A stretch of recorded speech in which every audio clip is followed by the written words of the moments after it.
Hi leaders, ನಮಸ್ತೆ, good evening to all. Dear leaders, ಇವತ್ತು ನಮ್ಮ ಒಂದು ನೈಲ್ ಕಾರ್ಡ್ ಸಂಸ್ಥೆನಲ್ಲಿ ಯಾವ ರೀತಿ ನಾವು ಐ ಡಿಗೆ ಲಾಗಿನ್ ಆಗಿ ಬೇರೆ ಒಬ್ಬ ಲೀಡರ್ನ ಈ ಒಂದು ಕಂಪನಿಗೆ ಜಾಯಿನ್ ಮಾಡೋದು, ಐ ಡಿನ ಕ್ರಿಯೇಟ್ ಮಾಡೋದು ಅನ್ನೋದ್ರ ಬಗ್ಗೆ ಮಾಹಿತಿನ ಇವತ್ತಿನ ವಿಡಿಯೋದಲ್ಲಿರುತ್ತೆ. ಐ ಡಿನ ಕ್ರಿಯೇಟ್ ಮಾಡಿ ಜಸ್ಟ್ ಆ ಒಂದು ಐ ಡಿನ ಆಕ್ಟಿವೇಟ್ ಮಾಡಿ ದೆನ್ ಪ್ರಾಡಕ್ಟ್ನ ಆರ್ಡರ್ ಮಾಡೋದು ಹೇಗೆ ಅನ್ನೋದ್ರ ಬಗ್ಗೆ ಈ ಒಂದು ವಿಡಿಯೋದಲ್ಲಿ ಮಾಹಿತಿ ಇರುತ್ತೆ ಸ್ನೇಹಿತರೆ. ಜಸ್ಟ್ ಈ ಒಂದು ವಿಡಿಯೋನ ಪೂರ್ತಿ ನೋಡಿ. ಏನಾದರೂ ಡೌಟ್ಸ್ ಇರೋ ದಯವಿಟ್ಟು ನನ್ನ ನಂಬರ್ ಇರುತ್ತೆ, ಕಾಲ್ ಮಾಡಿ. ಎನಿ ಟೈಮ್ ನಾನು ನಿಮ್ಮ ಸಪೋರ್ಟ್ಗೆ ರೆಡಿ ಇರ್ತೀನಿ ಅಂತ ಹೇಳ್ತಾ ಈ ಒಂದು ವಿಡಿಯೋನ ಸ್ಟಾರ್ಟ್ ಮಾಡಿ. ಜಸ್ಟ್ ಏನಿಲ್ಲ, ನಿಮ್ಮ ಒಂದು ಗೂಗಲ್ನಲ್ಲಿ ಜಸ್ಟ್ ಟೈಪ್ ಮಾಡಿ ನೈಲ್ ಕಾರ್ಟ್ ಅಂತ ಟೈಪ್ ಮಾಡಿ. ನೈಲ್ ಕಾರ್ಟ್ ಅಂತ ಟೈಪ್ ಮಾಡಿ ಜಸ್ಟ್ ನೈಲ್ ಕಾರ್ಟ್ ಅಂತ ಟೈಪ್ ಮಾಡಿದ್ರೆ ಸಾಕು, ನಿಮಗೆ ಫಸ್ಟ್ ಪೇಜನೇ ಬರುತ್ತೆ ನೈಲ್ ಕಾರ್ಟ್ ಅಂತ ಹೇಳಿ. ಜಸ್ಟ್ ಈ ಒಂದು ನೈಲ್ ಕಾರ್ಟ್ ಒಂದು ಆಪ್ಷನ್ ಮೇಲೆ ಕ್ಲಿಕ್ ಮಾಡ್ತಿದ್ದಂಗೆ ಈ ರೀತಿಯಾದಂಥ ಪೇಜ್ ಓಪನ್ ಆಗುತ್ತೆ ಸ್ನೇಹಿತರೆ. ಈ ರೀತಿಯಾದ ಪೇಜ್ ಓಪನ್ ಆದಮೇಲೆ ಲೆಫ್ಟ್ ಅಲ್ಲಿ ಗೆರೆ ಕಾಣ್ತಾ ಇದೆಯಲ್ಲ, ಈ ಒಂದು ಗೆರೆ ಮೇಲೆ ಟೈಪ್ ಮಾಡಿದ್ರೆ ಯೂಸರ್ ಲಾಗಿನ್ ಅಂತ ಆಪ್ಷನ್ ಬರುತ್ತೆ. ಯೂಸರ್ ಲಾಗಿನ್ ಮೇಲೆ ಕ್ಲಿಕ್ ಮಾಡಿ ನಿಮ್ಮ ಯೂಸರ್ ಐ ಡಿ ಮತ್ತೆ ಪಾಸ್ವರ್ಡ್ನ ಹಾಕಿ ಲಾಗಿನ್ ಮಾಡಿ. ಲಾಗಿನ್ ಆಗ್ತಿದ್ದಂಗೆನೆ ನಿಮಗೆ ನಿಮ್ಮ ಒಂದು ಐ ಡಿಗೆ ಲಾಗಿನ್ ಆಗುತ್ತೆ. ಲಾಗಿನ್ ಆದಮೇಲೆ ಈ ರೀತಿಯಾದಂಥ ಪೇಜ್ ಬರುತ್ತೆ. ಈ ರೀತಿಯಾದಂಥ ಪೇಜ್ ಬಂದ ಮೇಲೆ ಈ ಒಂದು ಚುಕ್ಕಿ ಏನು ಬಾಕ್ಸ್ ಇದೆ, ಈ ಒಂದು ಬಾಕ್ಸ್ ಮೇಲೆ ಕ್ಲಿಕ್ ಮಾಡಿದ್ಮೇಲೆ ನಿಮಗೆ ಕ್ರಿಯೇಟ್ ಅಕೌಂಟ್ ಅಂತ ಇರುತ್ತೆ. ಕ್ರಿಯೇಟ್ ಅಕೌಂಟ್ ಮೇಲೆ ಕ್ಲಿಕ್ ಮಾಡಿ. ಕ್ರಿಯೇಟ್ ಅಕೌಂಟ್ ಮೇಲೆ ಕ್ಲಿಕ್ ಮಾಡಿದಾಗ ಈ ರೀತಿಯಾದಂಥ ಪೇಜು ಓಪನ್ ಆಗುತ್ತೆ. ಈಗ ಸ್ಪಾನ್ಸರ್ ಐ ಡಿ ಕೇಳ್ತಾ ಇದೆ. ಜಸ್ಟ್ ಈಗ ನಾನು ಒಂದು ಸ್ಪಾನ್ಸರ್ ಐ ಡಿನ ಅಪ್ಡೇಟ್ ಮಾಡ್ತಾ ಇದ್ದೀನಿ. ಕಾಪಿ ಮಾಡ್ಕೊಂಡು ಪೇಸ್ಟ್ ಮಾಡಿ ಸ್ಪಾನ್ಸರ್ ಐ ಡಿನ ಹಾಕಿದ್ದೀನಿ. ಈಗ ಸ್ಪಾನ್ಸರ್ ಐ ಡಿ ಆಗ್ತಿದ್ದಂಗೆನೆ ಸೆಲೆಕ್ಟ್ ಪ್ಲೇಸ್ಮೆಂಟ್ ಅಂತ ಕೇಳುತ್ತೆ. ಸೆಲೆಕ್ಟ್ ಪ್ಲೇಸ್ಮೆಂಟ್ ಅಲ್ಲಿ ಲೆಫ್ಟ್ ಮಾಡ್ತೀರಾ ಅಥವಾ ರೈಟ್ ಮಾಡ್ತೀರಾ? ಅದನ್ನ ಸೆಲೆಕ್ಟ್ ಮಾಡಿ. ಈಗ ನಾನು ರೈಟ್ನ ಸೆಲೆಕ್ಟ್ ಮಾಡ್ತಾ ಇದ್ದೀನಿ. ಎಂಟರ್ ವ್ಯಾಲಿಡ್ ನೇಮ್ ಕೇಳ್ತಾ ಇದೆ. ವ್ಯಾಲಿಡ್ ನೇಮ್ನ ನೀವು ಎಂಟ್ರಿ ಮಾಡಬೇಕಾಗುತ್ತೆ, ಏನು ನೇಮ್ ಇದೆ ಅದನ್ನ. ಈಗ ನಾನು ನೇಮ್ನು ಕೂಡ ಎಂಟ್ರಿ ಮಾಡ್ತಾ ಇದ್ದೀನಿ. ಮೇಲ್ ಐ ಡಿ ಎಂಟ್ರಿ ಮಾಡಿ. ಮೇಲ್ ಐ ಡಿನೂ ಕೂಡ ನಾನು ಎಂಟ್ರಿ ಮಾಡ್ತಾ ಇದ್ದೀನಿ. ಅವ್ರದ ಮೊಬೈಲ್ ನಂಬರ್ನ ಎಂಟ್ರಿ ಮಾಡ್ತಾ ಇದ್ದೀನಿ.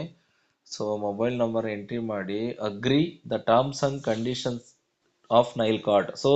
ಒಂದು ಅರ್ಥ ಮಾಡ್ಕೊಳ್ಳಿ ಸ್ನೇಹಿತರೆ, ನಿಮ್ಮ ಒಂದು ಹೊಸ ವ್ಯಕ್ತಿಯ ಐ ಡಿ ಕ್ರಿಯೇಟ್ ಮಾಡಲಿಕ್ಕೆ ಮೇಯ್ನ್ ಆಗಿ ಬೇಕಾಗಿರೋದು ನಮಗೆ name, mobile number, mail I D. Name as per PAN or ಆಗಿರ್ಬೋದು ಅಥವಾ ಬ್ಯಾಂಕ್ ಡೀಟೇಲ್ಸ್. ಎನಿ ಒನ್ ನೇಮ್ನ ನೀವು ಮೆನ್ಷನ್ ಮಾಡಿ ಸಬ್ಮಿಟ್ ಕೊಡಿ. ಸಬ್ಮಿಟ್ ಕೊಟ್ಟ ಮೇಲೆ ಅವರ ಒಂದು ಐ ಡಿಗೆ, ಅವರ ಒಂದು ಮೊಬೈಲ್ ನಂಬರ್ಗೆ ಒಂದು ಒ ಟಿ ಪಿ ಹೋಗುತ್ತೆ. ಒ ಟಿ ಪಿನ ನೀವು ಮಾಡಿ. ಜಸ್ಟ್ ಈಗ ನನ್ನ ಮೊಬೈಲ್ ನಂಬರ್ನೇ ನಾನು ಕೊಟ್ಟಿರೋದ್ರಿಂದ ನನ್ನ ನಂಬರ್ಗೆ ಒ ಟಿ ಪಿ ಬಂದಿದೆ. ಈಗ ಒ ಟಿ ಪಿನ ಎಂಟ್ರಿ ಮಾಡೋಣ, 6928. ಓಕೆ, 6928. ಅದೇ ರೀತಿ ಯಾರು ಒಬ್ಬ ಹೊಸ ವ್ಯಕ್ತಿ ನೀವು ರಿಜಿಸ್ಟರ್ ಮಾಡ್ತಾ ಇರ್ತೀರಾ, ಆ ವ್ಯಕ್ತಿಗೆ ಒ ಟಿ ಪಿ ಹೋಗುತ್ತೆ. ಆ ಒ ಟಿ ಪಿನ ನೀವು ಎಂಟ್ರಿ ಮಾಡಬೇಕಾಗುತ್ತೆ. Okay, 6928. O T P entry ಮಾಡ್ತಾ ಇದ್ದೀನಿ. ಆ ವ್ಯಕ್ತಿ ಕಾಲ್ ಮಾಡಿ ಅಥವಾ ಮೆಸೇಜ್ ಮಾಡಿ ಬೇಕಾದ್ರೆ ಒ ಟಿ ಪಿನ ತಿಳ್ಕೊಳ್ಳಿ, ಅಥವಾ ನೀವು ಲಿಂಕ್ನು ಕೂಡ ಕಳಿಸಿ ನೀವು ಐ ಡಿನ ಕ್ರಿಯೇಟ್ ಮಾಡ್ಬೋದು. ಈಗ ನೋಡಿ, ಒ ಟಿ ಪಿ ಬಂದಿದೆ. ಸಬ್ಮಿಟ್ ಮಾಡೋಣ. ಸಬ್ಮಿಟ್ ಮಾಡಿದ್ಮೇಲೆ ಈ ರೀತಿಯಾದಂಥ ಒಂದು ಪೇಜ್ ಬರುತ್ತೆ ಸ್ನೇಹಿತರೆ. ಅವರು ನೇಮು, ಮೊಬೈಲ್ ನಂಬರ್ ಏನೇನೆಲ್ಲ ಹಾಕಿದ್ದೀರಲ್ವ, ಪಾಸ್ವರ್ಡ್ ಪ್ರತಿಯೊಂದು ಕೂಡ ಈ ರೀತಿಯಾದಂಥ ಪೇಜ್ ಬರುತ್ತೆ. ಅವರ ಮೊಬೈಲ್ ನಂಬರ್ಗೂ ಕೂಡ ಈ ಥರ ಮೆಸೇಜ್ ಹೋಗುತ್ತೆ. ಏನಂತ, ಡಿಯರ್ ಯೂಸರ್ಸ್, ಅವರ ಒಂದು ಐ ಡಿ ನಂಬರ್ ಮತ್ತು ಪಾಸ್ವರ್ಡ್ ಮತ್ತು ಅವರ ಒಂದು ಪ್ರತಿಯೊಂದು ಡೀಟೇಲ್ಸು ಕೂಡ ಅವ್ರಿಗೆ ಮೆಸೇಜ್ ಮುಖಾಂತರ ಹೋಗುತ್ತೆ. ಇದನ್ನು ಬೇಕಾದ್ರೆ ಸ್ಕ್ರೀನ್ಶಾಟ್ ತೊಗೊಂಡು ನೀವು ಅವ್ರಿಗೆ ಕಳಿಸ್ಬೋದು. ಸ್ನೇಹಿತರೆ, ಇನ್ನೊಂದು ಮೇಯ್ನ್ ಇಂಪಾರ್ಟೆಂಟ್ ಏನಪ್ಪ ಅಂದರೆ, ಜಸ್ಟ್ ನೀವು ಒಂದು ಐ ಡಿನ ಕ್ರಿಯೇಟ್ ಮಾಡ್ತೀರಾ, ಬಟ್ ಆಟೋಮೆಟಿಕಲಿ ನಿಮ್ಮದು 3 ಐ ಡಿಗಳು ಪ್ಲೇಸ್ ಆಗ್ತದೆ. ಯಾಕೆ ಈ ಒಂದು 3 ಐ ಡಿ ಪ್ಲೇಸ್ ಆಗ್ತದೆ ಅಂತ ಅಂದರೆ, ಈ ಒಂದು ಕಂಪನಿಯಲ್ಲಿ ಒಂದು ಪ್ಯಾನ್ ಕಾರ್ಡಲ್ಲಿ ನೀವು 3 ಐ ಡಿ ತೊಗೊಳ್ಳಿಕ್ಕೆ ಅವಕಾಶ ಇದೆ. 3 ಐ ಡಿ ತೊಗೊಳೋಕ್ಕೆ ಅವಕಾಶ ಇದೆ ಅಂದರೆ ನೀವು 3 ಐ ಡಿಯಿಂದನೂ ಆದಾಯ ಮಾಡ್ಬೋದು. ಯಾವ ರೀತಿ ಅಂತ ನಾನು ಜಸ್ಟ್ ಹೇಳ್ತೀನಿ.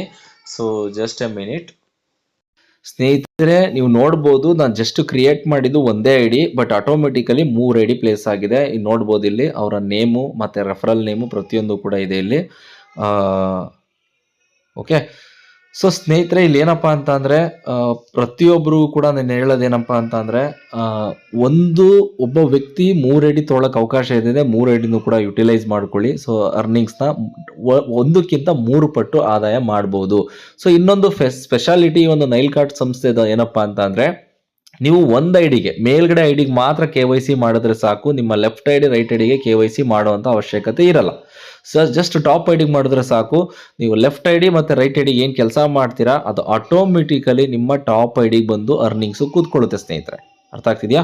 ಸೊ ನಿಮ್ಮ ಟಾಪ್ ಐಡಿಗೆ ಬಂದು ಅದು ಆಟೋಮೆಟಿಕಲಿ ಅರ್ನಿಂಗ್ಸ್ ಬಂದು ಕೂತ್ಕೊಳ್ಳುತ್ತೆ. ನೀವು ಅದರಿಂದನೇ ವಿತ್ಡ್ರಾ ಮಾಡ್ಬೋದು. ಓಕೆ, ಸೊ ಮತ್ತೆ ಇನ್ನೊಂದು ಇನ್ಫಾರ್ಮೇಷನ್ನು, ಸೊ ನಿಮ್ಮ ಒಂದು ಐಡಿನ ಯಾವ ರೀತಿ ಆಕ್ಟಿವೇಶನ್ ಮಾಡೋದು ಅನ್ನೋದ್ರ ಬಗ್ಗೆ ಮಾಹಿತಿ ಇನ್ನೊಂದು ವಿಡಿಯೋ ಇದೆ ನನ್ನ ಯೂಟ್ಯೂಬ್ ಚಾನಲ್ಲಿ. ಸೊ ನೀವು ಬೇಕಾದ್ರೆ ಒಂದು ವಿಡಿಯೋ ID ಆಕ್ಟಿವೇಶನ್ ಪ್ರೋಸೆಸ್ ವಿಡಿಯೋನ ನೋಡಿ, ಸೊ ಯಾವ ರೀತಿ ಐಡಿನ ಆಕ್ಟಿವೇಶನ್ ಮಾಡೋದು ಅನ್ನೋದ್ರ ಬಗ್ಗೆ ನಿಮಗೆ ಮಾಹಿತಿ ಸಿಗುತ್ತೆ ಸ್ನೇಹಿತರೆ. ಸೊ ಈ ಒಂದು ವಿಡಿಯೋದ ಏನಾದರೂ ನಿಮಗೆ ಗೊತ್ತಾಗಿಲ್ಲ ಅಂದರೆ ದಯವಿಟ್ಟು ನನಗೆ ಕಾಲ್ ಮಾಡಿ, ಮೆಸೇಜ್ ಮಾಡಿ. ಸೊ ಇನ್ನೂ ಹೆಚ್ಚಿನ ಮಾಹಿತಿ ನೀವು ತಿಳ್ಕೊಳ್ಳಿ.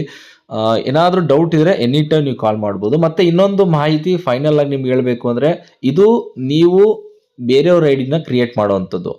ಸೊ ಇಲ್ಲ ಅಂತ ಅಂದರೆ ನೀವು ನಿಮ್ಮ ಲಿಂಕ್ನ ಶೇರ್ ಮಾಡಿ ಕೂಡ ಅವರ ಐಡಿನ ಕ್ರಿಯೇಟ್ ಮಾಡಲಿಕ್ಕೆ ಯೂಸ್ ಮಾಡ್ಬೋದು. ಯಾವ ರೀತಿ ಅಂದರೆ ಈ ಒಂದು ಚುಕ್ಕಿ ಮೇಲೆ ಬಾಕ್ಸ್ ಮೇಲೆ ಕ್ಲಿಕ್ ಮಾಡ್ತಿದ್ದಂಗೆ ಈ ರೀತಿಯಾದಂಥ ಆಪ್ಷನ್ಸ್ಗಳು ಬರ್ತದೆ. ಸೊ ಇದರಲ್ಲಿ ಒಂದು ಆಪ್ಷನ್ ಇದೆ ನೋಡಿ, ಲಾಸ್ಟಿಂದ ನಿಮಗೆ 4ನೇ ಆಪ್ಷನ್ ಶೇರ್ ಅಂತ ಇದೆ.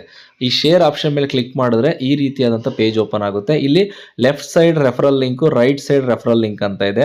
ಸೊ ಇದರಲ್ಲಿ ನಿಮಗೆ ಲೆಫ್ಟ್ ಸೈಡ್ಗೆ ಅವರು ಲಾಗಿನ್ ಆಗಬೇಕು ಅನ್ನೋದಿದ್ರೆ ಆ ರೆಫರಲ್ ಲಿಂಕ್ನ ಅವರಿಗೆ ಕಳಿಸಿ ಅವರೇ ಐಡಿನ ಕ್ರಿಯೇಟ್ ಮಾಡ್ಕೋತಾರೆ. ಇಲ್ಲ ರೈಟ್ ಸೈಡ್ ಅವ್ರು ನಿಮ್ಮ ಐಡಿಗೆ ಲಾಗಿನ್ ಆಗಬೇಕು ಅಂದ್ರೆ ರೈಟ್ ಸೈಡ್ ರೆಫರಲ್ ಲಿಂಕ್ನ ಕಳಿಸಿ ಅವರೇ ಐಡಿನ ಕ್ರಿಯೇಟ್ ಮಾಡ್ಕೋಬಹುದು. ಸೊ ಈ ರೀತಿಯಾದಂಥ ಆಪ್ಷನ್ ಕೂಡ ಈ ಒಂದು ಸಂಸ್ಥೆ ಕೊಟ್ಟಿದೆ. ತುಂಬ ಒಂದು ವಂಡರ್ಫುಲ್ ಆಪರ್ಚುನಿಟಿ, ಎಲ್ರಿಗೂ ಕೂಡ ಉಪಯುಕ್ತವಾಗಿದೆ ಈ ಒಂದು ಮಾಹಿತಿ ಅಂತ ತಿಳಿತೀನಿ. ಸೊ ಏನಾದರೂ ಡೌಟ್ಸ್ ಇದ್ರೆ ನಾನು ಅವಾಗಲೇ ಹೇಳ್ದಂಗೆ ದಯವಿಟ್ಟು ಕಾಲ್ ಮಾಡಿ. ಸೊ ಒಂದು ದೊಡ್ಡ ಮಟ್ಟದಲ್ಲಿ ಈ ಒಂದು ಬಿಸ್ನೆಸ್ನ ತಗೊಂಡೋಗೋಣ, ಎಲ್ಲರೂ ಕೂಡ ಅಚೀವ್ ಮಾಡೋಣ ಅಂತ ಹೇಳ್ತಾ, ಸೊ ಎಲ್ಲರೂ ಕೂಡ ಒಳ್ಳೆಯದಾಗಲಿ. Thank you so much.